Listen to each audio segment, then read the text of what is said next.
क्या आपका नाम मतदाता सूची में सुरक्षित है? यदि आपका नाम 2003 की सूची में नहीं था तो अब आपको दस्तावेज देने होंगे। अब मैं बताऊंगा कि आपको कौन से दस्तावेज चाहिए और कैसे वेरिफिकेशन। मैं XYZ एग्जाम में आपका स्वागत करता हूं। आज हम आपको स्पेशल इंटेंसिव रिवीजन यानी SIR से संबंधित टोटल जानकारी देंगे, जो कि डॉक्यूमेंट वेरिफिकेशन से लेकर के कंफर्मेशन तक की जानकारी आपको मिलेगी, ताकि आपकी कोई भी कंफ्यूजन। SIR क्या है?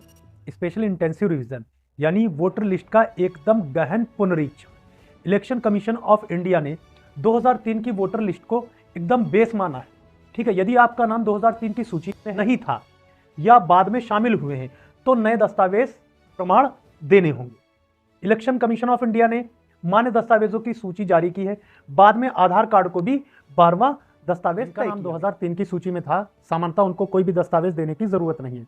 लेकिन यहां पे समझना है कि जो 2003 के बाद इस वोटर लिस्ट में सूची में शामिल हुए हैं उनको दस्तावेज देने की जरूरत होगी, जैसे कि पासपोर्ट या वोटर लिस्ट का जो नंबर एपिक नंबर है वो ऐड करना होगा, और उसके साथ में अपनी फैमिली मेंबर का भी कोई एपिक नंबर ऐड करना होगा। और ये सभी ऐड कहाँ होंगे? आपके जो BLO अधिकारी हैं उनके पास आपको जाना होगा और अपना लिस्ट में किस गार्जियन का या माता जी का या पिताजी का एपिक नंबर लेकर के साथ में ऐड करना होगा।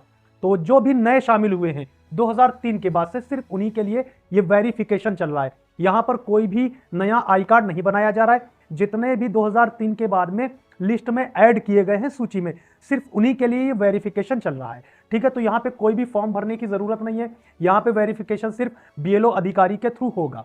अब यहाँ पे समझना है कि फॉर्म जो भरे जाते हैं वो कौन कौन से फॉर्म किस समय के लिए जरूरत होते हैं। यहाँ पे हम बता रहे हैं कि अभी भी कोई फॉर्म भरने की जरूरत अभी नहीं है, अभी कोई फॉर्म नहीं भरे जा रहे हैं। इसमें जो मुख्य फॉर्म रहता है, जब कोई भी कैंडिडेट अपने आप को नया कैंडिडेट सूची में ऐड कराना चाहता है तो उसको फॉर्म 6 भरने की जरूरत रहती है। फॉर्म 6 भरने की जरूरत रहती है, ठीक है, ऐड करने के लिए। और ऑब्जेक्शन के लिए यानी रोकने के लिए कि कोई भी डबल नाम अगर चढ़ गए तो उसमें ऑब्जेक्शन के लिए फॉर्म 7 के लिए जरूरत रहता है। और यदि यहाँ पे एड्रेस चेंज कराना हो, एड्रेस चेंज हो गया है, कुछ भी चेंजेस कराने होते हैं तो फॉर्म 8 की जरूरत रहती है। तो ये क्लियर समझ में आया होगा, ठीक है ना? तो इस हिसाब से आप अपनी वोटर लिस्ट में गार्जियंस का अगर एपिक नंबर देखना चाहते हैं और आपको लिस्ट नहीं मिल पा रही है तो आप साइट पे जाके चेक कर सकते हैं। जैसे यहाँ पे समझना है, इसका हम लिंक भी डिस्क्रिप्शन में दे देंगे। अब यहाँ पे आप जब लिंक पे क्लिक करेंगे तो ये एक वेबसाइट ओपन होगी, chief electoral officer Uttar Pradesh. ठीक है, यहाँ पे आप अपना एरिया डालेंगे, कोई भी एरिया, कानपुर, लखनऊ, ठीक है, फर्रुखाबाद, फैजाबाद, कोई भी अपना एरिया सिलेक्ट करेंगे।